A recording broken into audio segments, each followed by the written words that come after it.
First in high definition from the station on your side, this is WAVY News 10. A possible break in the shooting death of an ODU student. I was kind of like losing hope that the police would ever find anybody. Tonight, reaction from the father of Christopher Cummings.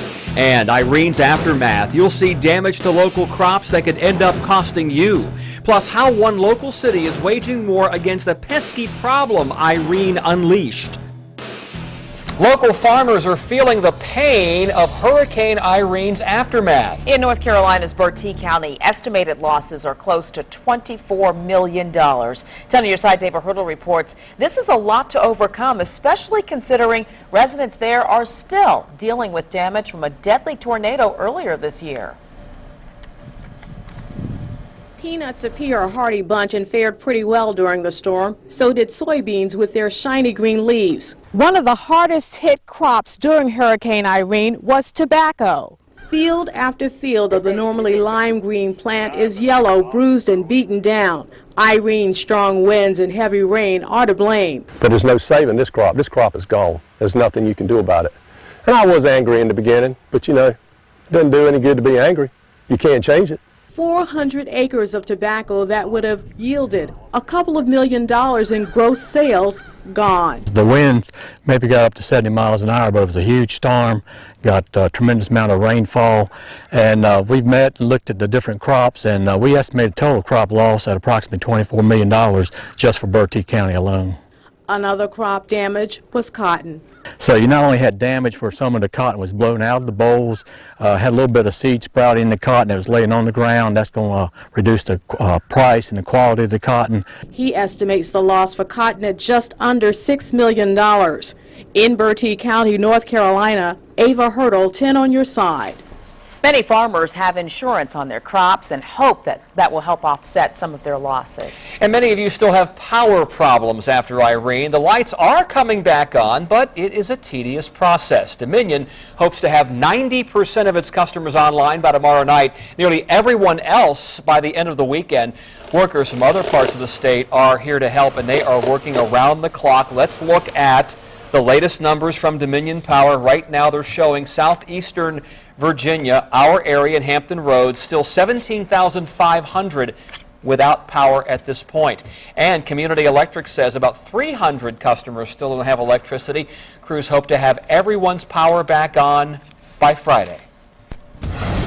And we're on your side tracking the tropics once again. We have been telling you about KATIA. And now there's something else out there, too. Chief Meteorologist Don Slater is in the Super Doppler 10 Weather Center with the details for us. Don, a lot of folks are still talking about KATIA. Yeah, KATIA is out there, but I'm not real concerned about it. Number one, it's extremely far away. Now, number two, because it is so far away, we can't take this as written in stone, but the forecast so far has it staying off the east coast of the United States. The 5 p.m. update has KATIA. Well, I'll show you where it is. It's right into here. We're also watching what's going on with the disturbance into the Gulf of Mexico. That particular area could develop. We'll show you that in just a second here. But first of all, KATIA, 70-mile-per-hour winds. It has weakened ever so slightly just in the past 5 hours. 70-mile-an-hour winds moving westward at 16 miles an hour. That weakening is only temporary. It's likely to become a major hurricane by Tuesday afternoon. This coming Tuesday, 120-mile-an-hour winds. But as I mentioned, it's likely to stay on offshore. The forecast models have really been steady Eddie and pushing this thing at least several hundred miles offshore the continental United States. But again, that is subject to change, so we've got to watch it, what goes on with that. So we've got KATIA, and then we've got the possibility of Lee developing into the Gulf of Mexico. It has not yet done so. As of 5 o'clock, they didn't upgrade that. But within the next 48 hours, that could indeed develop into a tropical storm. And where it goes, nobody knows. But if it does come anywhere near us, it would have to cross a lot of land first. So I'm not hugely concerned about that one either. We'll have our forecast. That's really good news. We'll have that for you in a few minutes. All right, still near the height of hurricane season. Oh, yeah. 10 on your side has learned that Norfolk police issued a search warrant in connection with the murder of an ODU student. Court documents show a witness in the shooting death of Christopher Cummings identified a man from a photo lineup, a man the witness says was at Cummings' house the day he died. Cummings was shot and killed at his off-campus apartment on West 42nd Street on June 10th. 10 on your side's Ann McNamara is live in the WAVY newsroom with reaction to this new development from the victim's father. Ann? Nicole, police are being very careful with this search warrant. They're saying there is still no person of interest in this investigation, but the Cummings family tells 10 on your side they hope that this search warrant will be the lead that will be enough to crack this case wide open. And it did feel like it was forever. A break in the search for 20-year-old Christopher Cummings' killer. Cummings' father, James, hearing the news he's been waiting for. I was kind of like losing hope that the police would ever find anybody because, as you know, it's coming up on 3 months right now. The Old Dominion University student shot to death in his apartment 2 blocks off campus at 4:30 in the morning. My son ended in this room, and I can't believe that. Again, I just cannot believe it. Police say there's still no person of interest, but court documents dated August 15th, they say police searched the home of a 20-year-old Newport newsman. Christopher told him, he said, take a look at this guy. If anything happens, just remember this guy's face, you know, and you can tell the police what he looks like. Cummings' father isn't sure if it's the same man police say a witness identified in a 6-photo lineup. The witness told police the man was involved in a, quote, incident at Cummings' house just hours before he died. Christopher's father says it was a fight and a gun was pulled on his son. Christopher forced the 2 guys that he did not know out of his house. 10 on your side has learned there is another search warrant for the home Cummings rented. This one's sealed, and it will stay that way until someone is arrested. Do you believe there's going to be a day when you see that killer face to face? Absolutely. I believe it's going to happen before the end of the year. That was James Cummings, Christopher's father. Many of you know his uncle is actually Maryland Congressman Elijah Cummings, and today I spoke to Elijah after he heard the news. I asked him that same question. I said, do you think you will see the killer face to face one day? Congressman Cummings said this. If it's the last thing I do on this earth, I'm going to make sure that this person is brought to justice. And it's not so much for Christopher. Christopher's gone. It's for the many other students at Old Dominion. It's for the many people who walk the streets of Norfolk. The Cummings family wants to remind the public they are offering a $10,000 reward, and they strongly urge anyone with tips to call the crime line. Reporting live in the newsroom, I'm Ann McNamara, 10 on your side. Something else Norfolk police have been dealing with. They have an arrest in a deadly hit and run. Investigators say a car hit a motorcycle around 8:30 last night at the intersection of Granby Street and Government Avenue. The driver of the car, we're told, left the scene. The driver of the motorcycle later died at the hospital. Then officers arrested David Dexter and charged him with felony hit and run. We now know the name of a man killed in Portsmouth last night. Police say someone shot 32-year-old Leon Galladay Jr. Police found him inside his home on Columbia Street around 9 p.m. Now, police don't have any information about suspects, so if you can help, call the crime line. Irene did us one favor. The storm has all but extinguished that huge brush fire in the Great Dismal Swamp. 6,300 acres went up in flames. Tonight, it's about 90% contained. More than 140 firefighters are still there. Crews are moving down trees along the containment line to help control those hot spots. As you clean up from Hurricane Irene, there might be something you can't see in all that damage, and it could make you sick.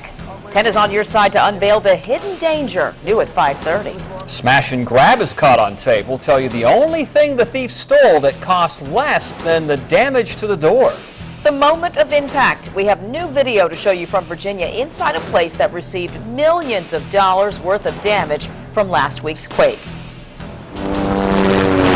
You're watching WAVY News 10 at 5 with Tom Shad, Nicole Libus, and Super Doppler 10 Chief Meteorologist Don Slater.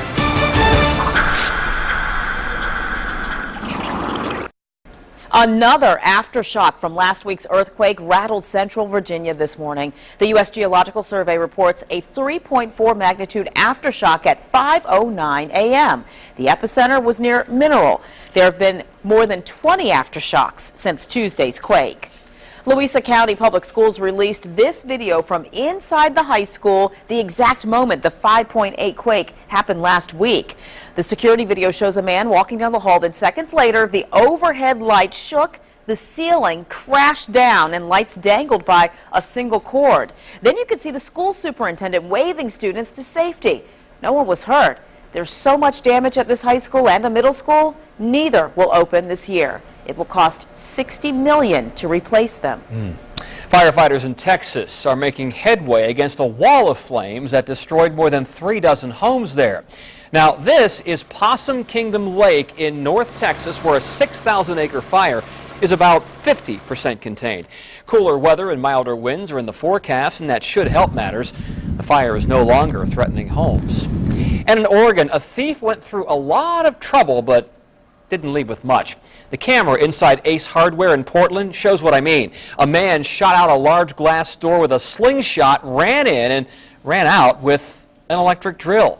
The owner said that drill cost about $150, but it's going to cost twice as much to fix the door. And by the way, the price of the drill, it's marked down 40% for a Labor Day sale. Oh. How good are the drivers where you live? A new list of cities with the safest drivers is out. See who made the top and where Hampton Roads cities rank. Can't wait to see that. You can still feel Hurricane Irene's aftermath, what the storm left behind, and how one city is trying to stop the pesky problem before it gets to you. And we're not going to pester you with anything real big as far as rainfall in our area. Slight chance of some of this stuff of dropping southward during the overnight hours. Some more of that. We'll tell you what we expect for overnight into the holiday weekend. Just a few minutes. We all know that Hurricane Irene left a lot of damage across Hampton Roads. The storm's aftermath also left the potential for a mosquito invasion. Nobody wants that. With all the standing water in the area, cities like Chesapeake are waging a full-scale war against the critters. 10 on your side, Surrey Crow is live in Chesapeake with details. Surrey. That's right. We are in Chesapeake by the Intercoastal Waterway, and this is just one of the areas that the city is tackling for mosquitoes because post-Irene, the battle of the bug is on. Before Hurricane Irene unleashes an army of mosquitoes, the city of Chesapeake is unleashing an army of mosquito warriors. Chesapeake's mosquito expert, Jim Simmons, is in charge of planning the attack. All of this water can produce mosquito larvae. Anything you see on this map that's green, we're concerned about. First step, using larvicide to stop the potential explosion. The two primary larvicides that we use, one is a naturally occurring bacteria. The other is an insect growth regulator, which, if you remember your elementary science, egg, larva, pupa, adult with insects, all right, what that growth regulator does is prevent that larva from ever hatching. Bobby Whitaker is supervising a team of mosquito technicians, and with all the standing water left over from the storm, they've got their work cut out. Irene's made an impact in that she could possibly have unleashed an army of mosquitoes. Exactly right, and we're going to do the best we can. It's going to be a long weekend for us. During this mosquito raid, Jeeps like this one will drop 50 to 100 gallons of larvicide a day to battle the biting bugs. Any standing water right now, yes. Ditches. You know, some of these eggs have probably been laying here for 5-6 years.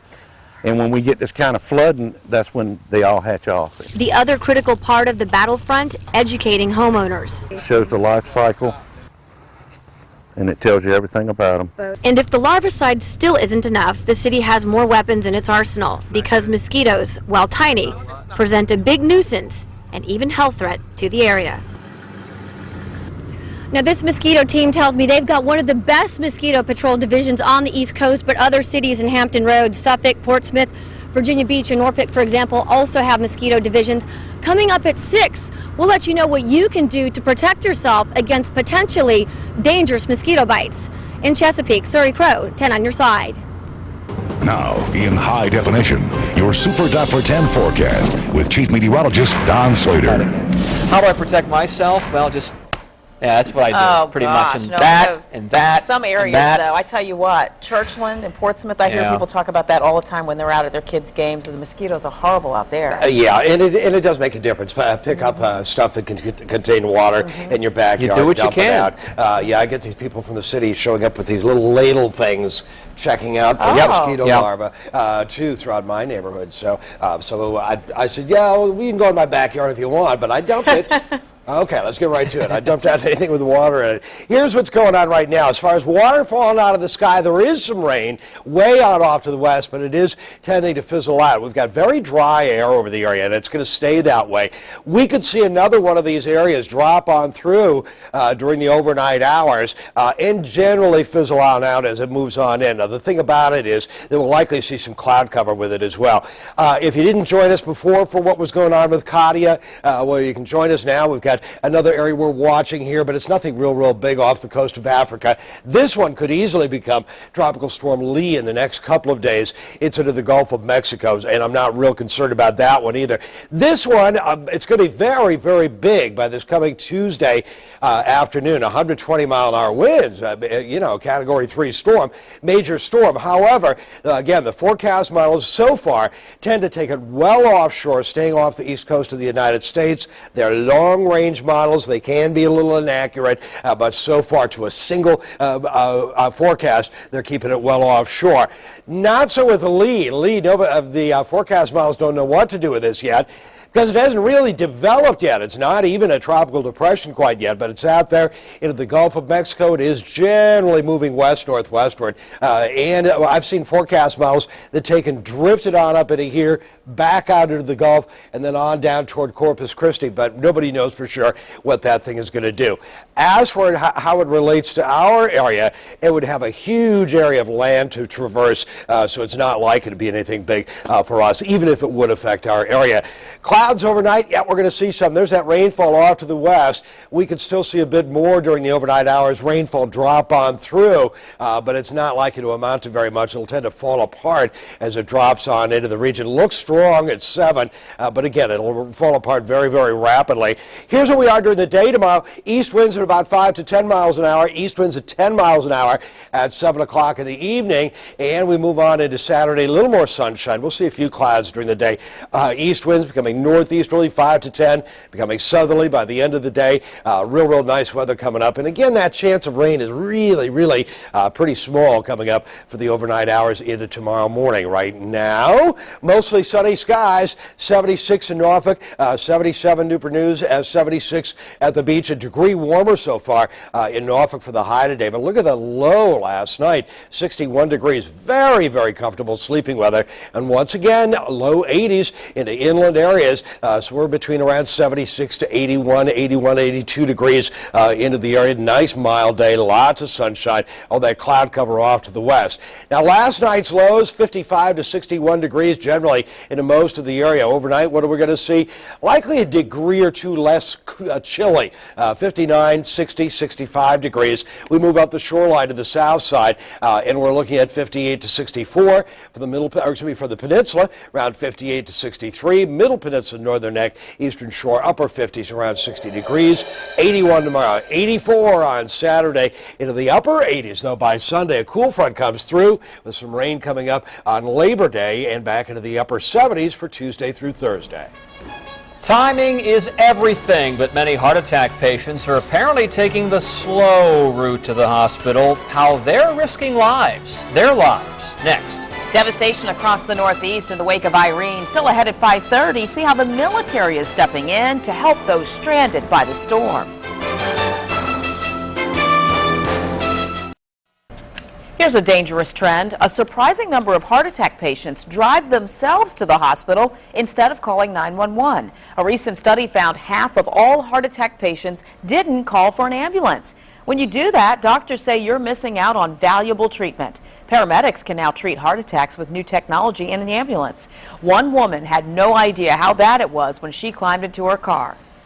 These things are happening, but you don't think of, like, not me. Studies have shown that within that 90-minute time frame, the less damage is done to the heart muscle. Nowadays, some paramedics can actually send an EKG from the scene, diagnosing the heart attack before the patient even arrives. Not to mention, they probably know the quickest way to the closest hospital. So why don't people dial 911? Researchers say denial is one reason. Others don't recognize the symptoms, or they're embarrassed and don't want an ambulance in front of their house. Fort Collins, Colorado is America's safest driving city. The average driver in Fort Collins gets into a fender bender about once every 14 years. The national average, 10 years. Pretty good. Fort Collins City officials credit residents for responsible behavior and safe driving habits. Well, that would do it. The report by Allstate Insurance ranks America's 200 largest cities. Now, Allstate says drivers in Boise, Idaho and Lincoln, Nebraska are also pretty good at getting around accidents. Chesapeake, number 68 on the list. Hampton is 71, Newport News 92, Virginia Beach came in at 109, and Norfolk ranked 169th. Oops. A man went to his garden for some broccoli and came across something else that was green. So I went over and picked it up, took it to the picnic table, opened it up and said, wow, it's a bunch of money. Oh, that's some green. What he did with those bags full of lettuce. The ocean front weathered Irene pretty well, and beach officials say they feel like they're in pretty good shape for the next storm as well. I'm Mark Connell. I'll have that story coming up.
ESP like. Hey, Stephanie. Hey, what's up? Like those 19...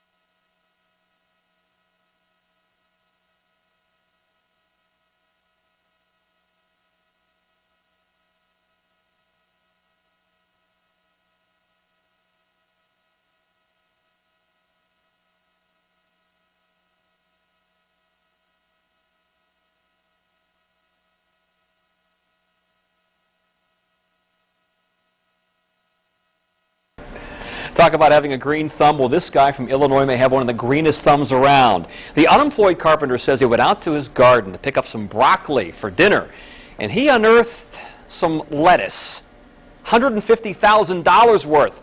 He first brought the bags of bills. He thought they were trash.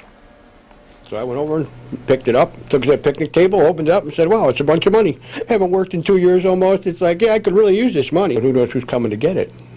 Somebody's going to come back when you leave that much money in your backyard. So I didn't want to have nothing to do with it. I figured, well, it could be bank robbery, and I'd get caught and say I'd robbed the bank. Pretty smart, actually. He turned the money over to the sheriff's department. Deputies are searching for the owner. They left a note where the money was found. If no one comes forward and they don't find the owner, guess what? That man can keep all of that cash he found growing in his garden, so to speak. Stay with us.